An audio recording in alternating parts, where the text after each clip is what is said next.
show up. Sometimes it's as simple as just going to an event, as just clocking in, just being consistent enough to every day show up for yourself, to show up for good things, to show up for the things that should have value in your life. And consistency, family, is a big part of that. So why is it, family? And you guys, get in the comments and let us know, why do we lack consistency? Listen, we'll lack consistency. I'm gonna go ahead and jump in, man. We lack consistency because it's easier, it's more comfortable to do nothing than to do something. Those are facts. Those are facts. Family, and you can be consistent in doing and consistent in not doing. That's right.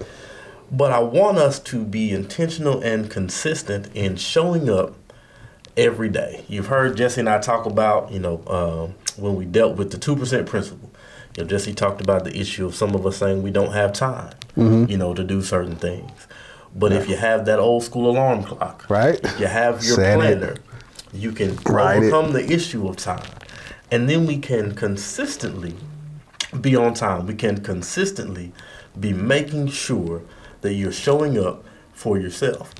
Because I promise you this, family, there are going to be some days and times when you're not going to show up and you're going to miss your blessing. Oh, yeah. And you're going to miss the gift that was there for you. You're going to miss the person that could, had a word for you. You're going to miss the person that could help put your dream on the map. Yeah. You're going to miss the person who may be your forever person. You're going to miss the person who is going to deposit something in you that only they could give.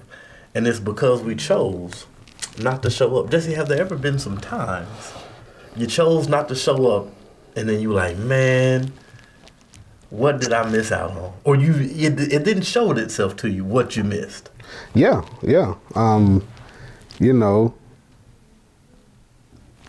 For instance, in middle school, trying out for the baseball squad, man.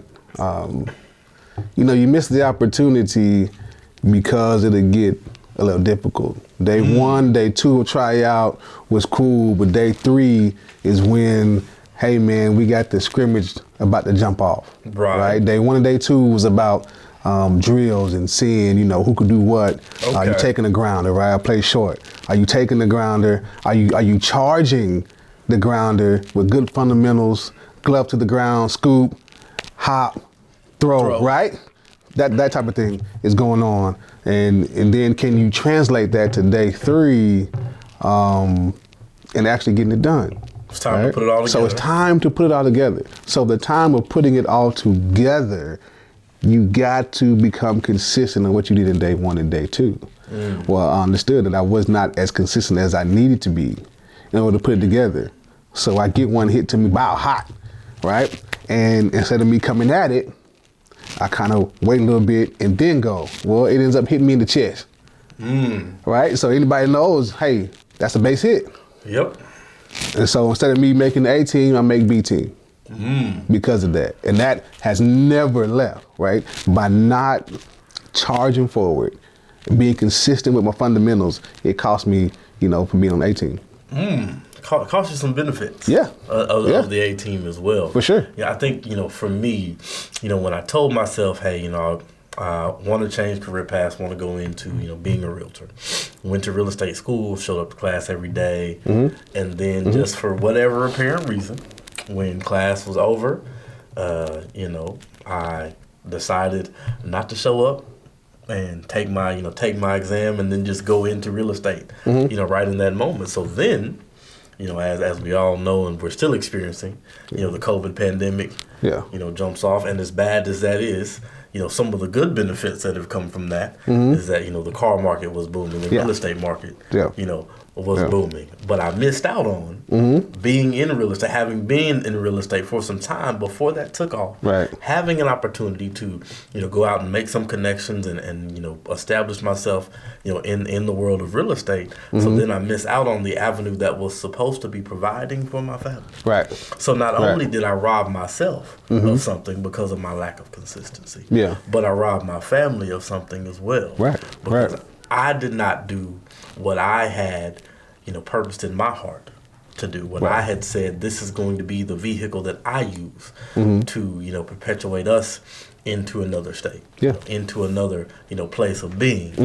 You can start planting in the wrong season. You'll put seeds in the ground in the wrong season. The ground is hard. and the ground is like, well, thanks for the seed. Yeah. But it wasn't the time to plant. The soil was not prepared for the seed. Right. But again, that's because I didn't study. That's because I didn't do the thing. So therefore, my intent and purpose could have been placed in the right place. Right. To make sure that, like you said, when it's time to bear fruit, it bears fruit. When if I'm sowing seeds of making money, then when it's time for me to reap the harvest of money, I'll reap the harvest. That's right. But so often, we're not intentional. So then haphazardly, we luck up into some money. And then just as haphazardly as it came, it's gone. It's gone. I done went and bought up all types of stuff. I done went and swiped my credit card at places I shouldn't have been swiping. And then, hey, bro. Do you mind? Can you let me get $4.50 for some toilet paper? Because I ain't got it. But I do believe that the intention of our thoughts and our purpose are very important in dealing first with ourselves and determining our own season that we are in, and then determining where these other individuals and opportunities need to be placed. Can we talk about that for a minute, though? Go ahead. Determining the season that we're in. A lot of people have a difficult time transitioning from the season of their childhood to their adulthood. Yeah. Can you mind expounding upon that a little bit? I think it has, if you deal with, the childhood to adulthood, if you haven't navigated some of your psychosocial crisis in the positive manner. Now, from, again, them couple times I stopped by Rose State in my psych development class, this is what they told me. All right. If you don't navigate those things successfully, then you stay in that state. Right. But you keep progressing in age. So as you get, some new things that are coming along, with age, you're still stuck on some things that were, way back. I can't name them all at the top of my head. I know the one that most of us, in our age bracket are in is that intimacy versus isolation. And if you don't navigate that, then you're constantly searching and you're constantly in a state of flux of I want to be in a place of intimacy. Well, this relationship was garbage. Right. This relationship was, this was boo-boo. And I don't want no more. So let me slide back to isolation where it's comfortable. And the danger of this isolation is if it's not your season to isolate, you're going to miss some things. You're going to miss some people that you should have been, out readily available to. But I really believe that, if we're not navigating some of these things, and then if we're not intentional in my growth from being an adolescent to being a man, I'm going to get stuck in this mindset. And I'm going to have, an importance on things that should no longer be important. It's like, we've talked about this all the time as adults and family. I have nothing against, you having the Netflix. Right. There's nothing wrong with having the Disney Plus, with having the Hulu if you got YouTube TV. And, whether you're paying $10 or $60 or whatever it is you're paying for these things. But then if you tell me that you don't have a free library card, you don't have a $10 subscription to Scribd, which gives you access to, thousands of audio books. Yes, thousands of books. Yep. We have a problem. We have a problem. Yeah. Because all you're doing now is being a child and looking for entertainment, and you're never looking to grow and develop. You're never looking to challenge yourself, and then you're probably not putting yourself in a room with people who challenge you. That's right. But then I'm mad when you start doing well, when your credit score goes up, Yes. when you start living in a nice house. But then No, you don't know what you're doing. Yeah. You don't know what's going on. You know nothing. But you've told me, hey, bro, you might want to read this Think and Grow Rich. You might want to, because it's going to, challenge your thought process a little bit. And then get you into a season of, oh, I should go make some money. I should bet on myself. I should put my talents to the exchange. If you never do that, and if you stay gripped by fear, if you stay gripped by the fear of, man, I use this example. If it's hot outside, but I know I need to go work my garden, but I'm fearful of getting hot. If I'm not working the garden, I cannot reap the harvest. Right. So if I'm always fearful of going from one season to the next, I'm not going to reap the harvest of the work I was supposed to do in that season. Right. Whether it was in the season of compiling knowledge, then I move to applying, then I reap the benefits. Yes. But I can't reap the benefits if I never comply the knowledge. But if I never get to step 2, right, I'm just sitting over here hungry. Now I'm calling you for some Wonder Bread. For me, the ultimate nice guy. Yeah. Being Jesus. Yeah. No one nicer than him. Right. But there was one time. But, however. There was one time that brother flipped the table. Yeah. Because of disrespect in his father's house. That's right. Because, and you think about this as a man, you might take some disrespect, out on the street. Yes. You might take some disrespect, at work. I take a lot. You might be at a social event. Somebody bump into you, scuff your J's. And that's okay, right? Because as you progress in age, you go, my bad, brother. Cooler heads prevail. You stepped on my shoe, but my bad. Cooler heads can prevail, and we can rock on and move on in that thing. But when somebody breaks the threshold of your home and meets you with disrespect, in my estimation, that is an act of war. It is. And I will deal with you as such It is in this manner. Why do we sometimes, maybe we've, as a generation, we have gotten away from, as our parents used to say and old folks used to say, you don't have no home training. Right. And you don't know how to act, in people's home. We don't teach, our young males how to, still be, a nice male in somebody else's home. That's right. Respect and manners are huge. Being cordial, knowing how to address someone in their particular home. Understanding that, hey, if the roles were reversed, wouldn't you want to be addressed in a particular manner? Sure. Right. So you keep that in mind. It's one of the things I teach Luke. We're always going to say, and people always ask, like, oh, he doesn't have to say, yes, ma'am, or yes, no, does. ma'am, yes, he does. To me because, I'm not that old or this, that, and the other. And the issue I have with it is, why do you think it's about you? Why don't you want to be respected? Why do you think it's about you? And as you said, too, it's a respect thing. Because he may or may not know you. And if he definitely doesn't know you, he definitely should be addressing you as sir or ma'am. Having that small amount of respect. It's a respect thing. As Dad told me, Mama told him a long time ago, manners will take you further than money. Facts. So if I'm nice to you, if I respect you, out in your space, I might need you later down the road in life. And oh man, that was a nice, mannerable young man. That's right. What do you need, sir? That's right. How can we help you out? How can we, get you through whatever problems going on? Yeah. If I just walk in, hey, what's up, B? Right. Oh my God. How dare you speak to me in this manner? Right. But I don't think there's been enough importance placed on making sure that just in the verbiage we use at times remains respectful. Right. And so let me ask you this: in being a nice guy, still being a man, how do you do that with yourself?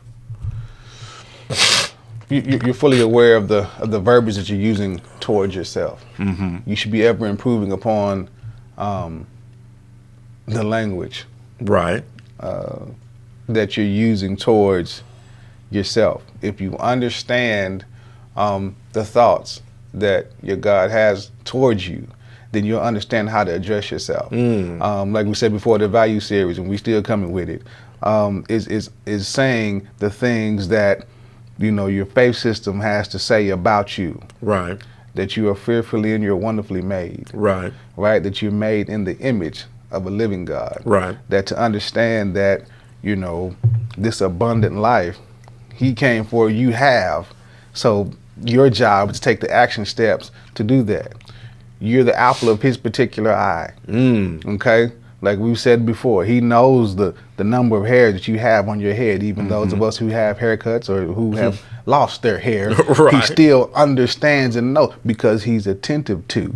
Right. The care and concern towards. So if this is what he thinks of you, you have to change the narrative. Right. The narrative can't be that you're no good. That Right. because Cussing myself out. that you're cussing yourself out. That because you're a black male, the only thing you can do is go to jail and sell drugs. Like you know what I'm saying? So that's the outside narrative. Right. So the inside narrative is that you're a king. Right. And you have to walk in your kingship. You have to walk in that. Well, how do I do that? Again, I have to control the language. I have to control my thoughts. I have to bring my thoughts into subjection and understand that anytime anything brings any thought that brings itself, you know, in contradiction to that thought, Right. I have to cast that particular thing down on a daily basis. How do I do that? Again, making sure I open up the particular book, making sure if I have an audio book, I'm listening to it on a regular basis Right. to feed myself. That, you know, your mom and them spoiled you, but the person that you're dealing with ain't your mom and them. Facts. So if they're going to do some things, they're going to get on your nerves, they're going to rub you the wrong way. They might say something in a tone that brings back a memory that, man, sets you off. And you little boosie in here about to set it off. Right. But you can't be rude. Not Very not true. if you proclaim to Gotta be really slow to anger. right? Quick to forgive. So anybody that can anger quickly, right? This is what we tell when we talk to different people, to the young people, whatever. We're saying, hey man, if you're dealing with somebody and they annoy you to the point that where, hey, you gotta raise your voice and y'all about to have a physical confrontation, y'all just don't need to be together. That ain't the Facts. one. I'm sorry. Those are facts. I'm sorry. You can't say, oh my gosh, that's just how our love is. Love ain't backhand. That ain't love. Thank you. Love ain't backhand. I'm sorry. Not at all. Not at all, man. Love is long suffering. Yeah. It is kind. Now love, obviously, you know, love does have some, you know, some different things to it. But love is definitely not backhand. Like that one. Love is kind. Like if you deal with somebody, friend, family, you know, whatever, do you have the ability to be kind to them? And do they reciprocate that? Because if you can't be kind to the individual, even if they've done you dirty, done you wrong, called you outside your name. I'm not even gonna say it. I'm not gonna say it. You know what I want And to I say. know if you can't be kind to them, you don't love them. And that's okay. You have to be able to recognize that and be able to say, listen, you know, the elements of the higher level love that I should be expressing, I cannot I don't have it. express it to you. So therefore, I can't say that I love you. I think so often we confuse a very strong like Yeah, with love. we confuse a lust. Because you With love. can like the heck out of somebody. Yeah, I can like you a lot. But man, love will, even if I've done you wrong, love will cause me to apologize. Yes. Love will Yes. cause me to, hey man, Yeah. it is not worth whatever happened in that moment for you to no longer be in my realm of existence. And what do I need to do Yeah. Yeah. to make this thing right? For sure. But Lyko, Yeah. oh, well, you don't like me, I don't like you. Right. It doesn't matter, whatever. right? Like it's whatever. I go find 30 like Yeah. you. Yeah. Yeah. And then you move sure. on. But For sure. love hits a little different because now you have a fear of, oh man, you might not be around. Like you don't want that to happen, right? I don't want to do this thing called life Without you. And so even if you've wronged me, like you said, I'm gonna apologize quickly. And the faster as you mature in it, you're gonna apologize quickly. Real fast. Whoa. Before this thing get out of hand, listen, my fault. My bad. It was on me. I apologize. And so from that standpoint, if you're dealing, therefore you know your love has matured. So then if you're able to do these things and you see someone that you're dealing with can't receive that, chances are that's not an individual who can go on the ride with you. Very true. Very true. Yeah. I agree with that. So now what I really want to dive into is that first level of love. That phileo love, that the one that I believe sets the foundation for these friendships, for your love, like you said, to be able to mature and grow. As we know, every house needs to be built on, on a solid rock. Yeah. Not solid. on the shaky sand. Right. You need to make sure your foundation is solid. And so often in, relationships, business, with family, we forgo that phileo love. Yeah. Yeah. We just want to go straight to the Eros. If I'm in a relationship, okay, the way you look excites me. Right. If I'm in business, the money we can make excites me. Right. If, I see a car, the way this car looks, the gadgets it has, it excites me. But I don't have a solid foundation in my love. Yeah. And I think in that phileo love, to build that friendship foundation, that thing takes some time. It does. That's when I believe you do learn some of the first steps in being kind and long-suffering and learning how to control one's temper, learning how to wrap what you say in love, learning how to, like you said, oh man, I would love to keep you as a friend. So maybe let me put myself aside for a moment. Yes. So we can get that thing right. What is the phileo love for you?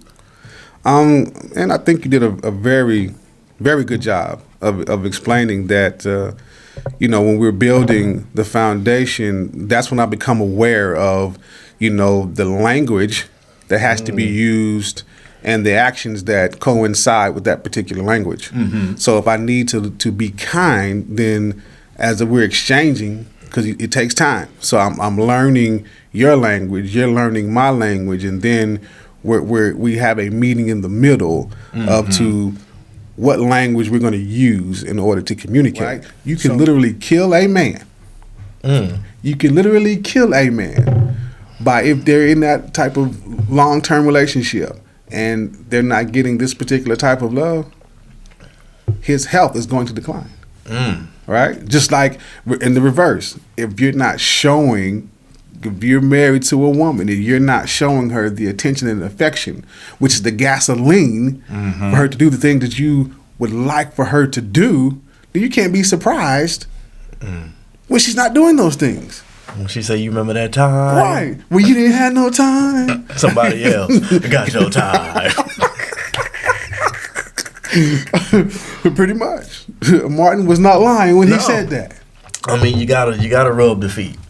You gotta give out the massages. At least try. You gotta make an attempt. At least try. At least try to do something. Because if not, somebody else is rubbing the feet. Somebody else is rubbing. Stop. Ooh, okay, yes. Don't be upset. Yeah, because you were given the opportunity by this individual to do and be all the things that they needed you to do and be. Yep. And if either through your own just lack of want to, your ignorance to the attention to their needs, or your own selfishness, again, how long do you expect somebody to stay somewhere and they're not getting their needs met? Yeah, that not long. I mean, if to be honest, it's like not long. If I walk in the store, I walk in Walmart, they're supposed to have X, Y, Z, but I ain't found X. Right. Okay, I'm getting a little irritated. Pretty much. Now I go to Y, and they ain't got Y. I'm going to Chris. Right. Because I know Chris got it. Yep. And Walmart don't be mad at me. Right. Because when I came in here, gave you the opportunity first, you didn't take care of my needs. You weren't ready for the opportunity. It presented itself. Got to be ready for these opportunities. The question I do want to ask you is, what part does the phileo friendship love play in either sustaining or propelling that Eros love? It plays a major part. So if you want your Eros love to elevate to a higher level, focus on friendship. Right? If you focus on the friendship aspect, what you got? Yeah, go on and give it to him. Just go on and give it to him. If you focus on the friendship aspect, like what did we say last time? Hey, care is anticipating the needs of others. So that puts you in a serving mindset. Okay? So if you're in a serving mindset, then your actions are going to be of that. You're looking, what do you need? Do you need some more water? Hey, I saw these clothes need to be washed. I wasn't quite sure if they could be dry, but I went ahead and washed them things. I knew you didn't have the time. You're looking for the opportunity to serve. So it makes it easy when it's time to serve again in a physical realm. Now you have created that opportunity. You created an atmosphere to where that is going to be the natural progression that's going to take place. Right, because now you've done some things, and to my eye, when I think back on what you've done, without me having to ask, without me having to prod, to beg. There you go. And now I look upon you with a certain desire. My level of affection has changed because you have, without me saying anything to you, showed me this affection. That's right. And like you said, now the fire just burns even more. Now it's a 12 o'clock text. That's right. What you up to? Yeah. Wait till I get home. Dot. It's one of them. But then on the other hand, why so often do we just we forgo that phileo love and oh hey, I laid your clothes out for you. Oh hey, I went ahead and made bottles for you. Oh hey, I went ahead and vacuumed today for you. Yeah. No, I didn't do none of that. But I need you to do what I need you to do. Right. Yeah, it's gonna be a little difficult, right? I think a key to it is we have the book here, in front of us, 5 Love Languages. Gary Chapman. It's a bestseller. Yeah, for a reason. For a reason, it's a bestseller because hey, is there a lot more to it than that? Yeah. But it's going to give you a good starting point of, a person you're dealing with is you're going to find what they need inside of these 5 areas, right? You're going to find, they respond to this, acts of service, or they do well, with gifts. So like you said earlier,